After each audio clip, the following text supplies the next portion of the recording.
এত ঈর্ষা কেন? আমরা তো ভেবেছিলাম খুনি মস্তান চাঁদাবাজ সন্ত্রাসীদের হাত থেকে সমাজ পরিবর্তন হয়েছে, এখন ভালো থাকবো। এখন রাজবাড়ির কি অবস্থা? রাজবাড়িতে কি চাঁদাবাজি আছে? চাঁদাবাজি, ঘাট দখল, বালুর ঘাট, হাট, মাঠ, ইজারা, মসজিদ, মাদ্রাসা, রেলের জায়গা, খাল জমি, মাস্তানি, দখলদারি, কর্তৃত্ববাদী, এগুলো কি চলে? কারা করে? এগুলি কি জামাত ইসলামী করে? বুঝা গেল মানুষের আইনে, মানুষের এই চরিত্রে সমাজ বদলাবে না। সমাজ বদলাতে গেলে আল্লাহর তরফ থেকে আসা ঐশী জ্ঞানের, নির্ভুল জ্ঞানের ভিত্তিতে যে সুবিচারের আইন আর সত্যজ্ঞান নেতৃত্ব প্রয়োজন হবে, সেইটাই আছে জামাত ইসলামীতে।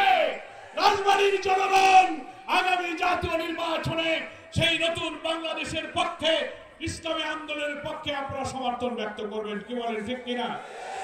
আমরা সকল দলের